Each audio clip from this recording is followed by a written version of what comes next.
joueur comme ki nga xamante ne mooy Mamadou Sarr di football fële ca Strasbourg kii aussi di Ibrahima Mbaye jamono ji moo ngi football fële ca Paris waaye dañuy nemmeeku itam retouru Assane Diao ndax boobu ba léegi dafa blessé mais aussi la venue de Rassoul Ndiaye l'absence de Krépin Diatta dinañ ci waxtaan en profondeur ci biile comment dirais-je émission du ma ci weet man donc danaa ci ànd ak kii di Mamour Diobaye di journaliste xam-xamam màcc lool ci wàllum sport Mamour ziar naa la.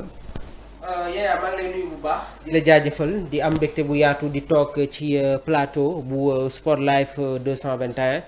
amaat nañu mbégte bu yaatu di retrouver les fidèles internautes de Sport Life 221 fas yéene ànd ak ñoom pour un large décryptage de l'actualité sportive la liste des lions publiée par le sélectionneur de l'équipe nationale muy Pape Bouna Thiaw des surprises des arrivées un coach qui est dans la continuité un coach bi nga xamante ne ba tey il maîtrise à la perfection sa gestion donc c'est parti pour un décryptage un débrief très large de la liste des 27 lions convoqués pour les matchs contre le Brésil ak équipe bi nga xamante ne mooy Kenya. macha allah Mamour comme ni nga koy faral di defee saa su nekkoon dañuy dugg directement jëm ci liste bi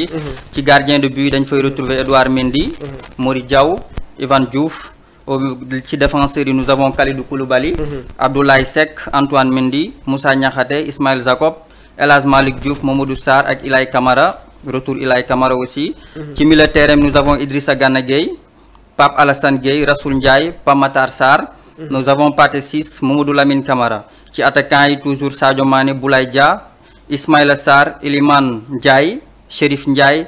Nicolas Jackson Ibrahim Ndiaye Habib Diallo Ibrahima Mbaye plutôt Habib Diallo Cheikh Tidiane Sabali Assane Diao Mamour ban gis-gis nga am ci liste bi nga xamante ne Pape Thiaw sànq la ko jot publier. waaw je pense que y a pas trop de surprise sur la liste juste rek am na ay arrivées yoo xamante ne ñi ngi ko doon xaar ni dans la tanière muy Mamadou Sarr qui honore sa première sélection moom itamit je pense que lors de la dernière trêve Pape Thiaw jotoon na ko boole ci listam mais blessure moo tax ñëwul rejoindre la tanière. Au niveau du milieu de terrain il y a Rassoul Ndiaye tamit mu nekk milieu de terrain boo xamante ne mi ngi football dans le championnat français ci équipe bi nga xamante ne moom mooy Le Havre en attaque am nañu tamit Ibrahima Mbaye donc depuis démb je pense que il y a eu cette fuite d'informations concernant l'attaquant du Paris Saint-Germain moom itamit il va honorer sa première sélection Malick Thiaw ñi ngi ko doon xaarani ak Robinho Vaz gisuñu leen le sélectionneur de l'équipe nationale du Sénégal Pape Bouna Thiaw jot na indi ay commentaires jot na si indi un aperçu maintenant nag man lii laa doon xaar pour rentrer dans une analyse en profondeur Malick Thiaw je pense que nag jamono ji ku nekk mën na si indi une appréciation on va être tendre avec Robinho Vaz il y a eu des discussions moom itamit je pense que c'est l'espoir et Pape Thiaw a été très clair nee na Robinho Vaz demande nationale la je pense que pour ne pas précipiter le débat dinañ ci ñëw mais je pense que nekk na tamit voilà groupe boo xamante ne il y a déjà cette ossature il y a l'arrivée de nouveaux jeunes joueurs qu'est-ce qui va se passer contre le Brésil l'aspect tactique les schémas tactiques lan moo tax Sénégal dem jël match amical contre le Kenya qui s'est même pas qualifié pour la prochaine Coupe d'Afrique des Nations des points d'interrogation dinañ ci indi ay réactions partagé ko ak les fidèles internautes de Sport Life 221. voilà ci loolu Mamour souligné nga am nay absence yi nga xamante ne ñu ngi ci liste bi. gis nañ Krépin Diatta ñëwul. te il paraît que dafa am blessure. amoon nay sénégalais itam yi yaakaaroon kii di Malick Thiaw dana retrouver la tanière gisuñu ko. kii di ñëw Robinho Vaz aussi gisuñu ko. ban gis-gis nga ci am par rapport ak lu ni mel. bon Robinho Vaz ñu bëri ñi ngi ko doon xaarani dans la tanière. mu nekk un jeune espoir di football dans le championnat français ci équipe bi nga xamante ne moom mooy Olympique de Marseille dès ses premières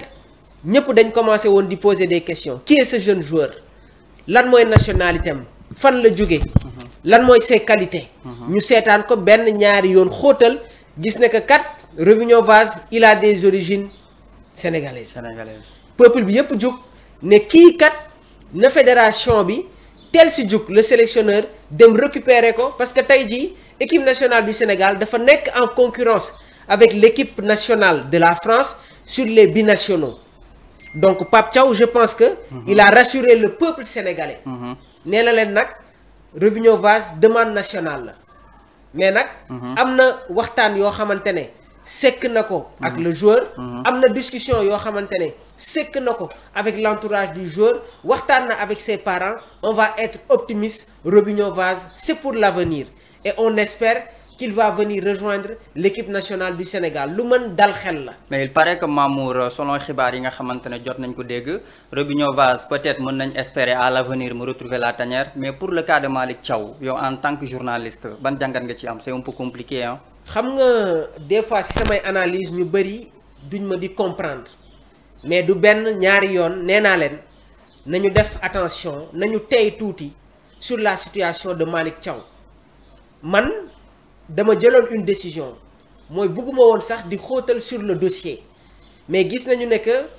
fii ay fan yu néew ci ginnaaw gisoon nañ ne que am na ay informations yu doon circuler ñu ne ñu Malick Thiaw kat jël na sa décision de rejoindre l'équipe nationale du Sénégal mais il a quelques problèmes administratifs léegi nag sànq Pape Bouna Thiaw bu ñu ko posé la question sur Malick Thiaw il a été très clair. D'abord il s'est exprimé en français laataa muy wax ci kàllaamay coach. bi mu exprimé aussi français nee na Malick Thiaw je l'ai rencontré à 2 reprises la première fois c'était au Milan AC à l'époque où il évoluait avec les Rossoneri la deuxième fois rencontré naa ko en Angleterre gannaaw ba muy évoluer ci équipe bi nga xamante ne moom mooy Newcastle léegi nag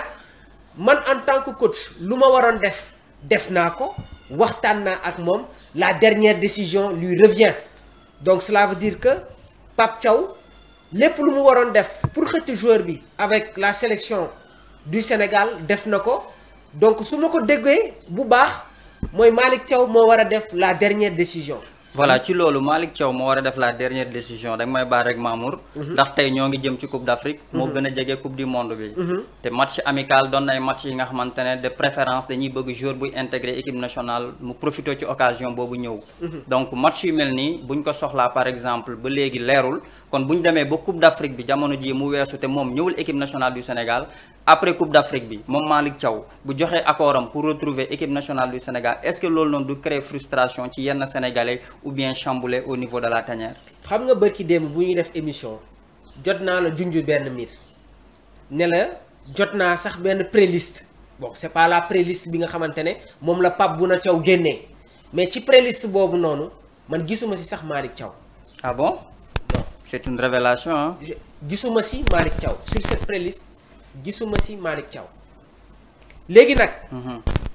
est-ce que il peut y avoir des surprises ndax dafa nar a dem ba à quelques jours de la CAN avant que Pape Thiaw di publier sa liste mu jël sa décision point d'interrogation la mais man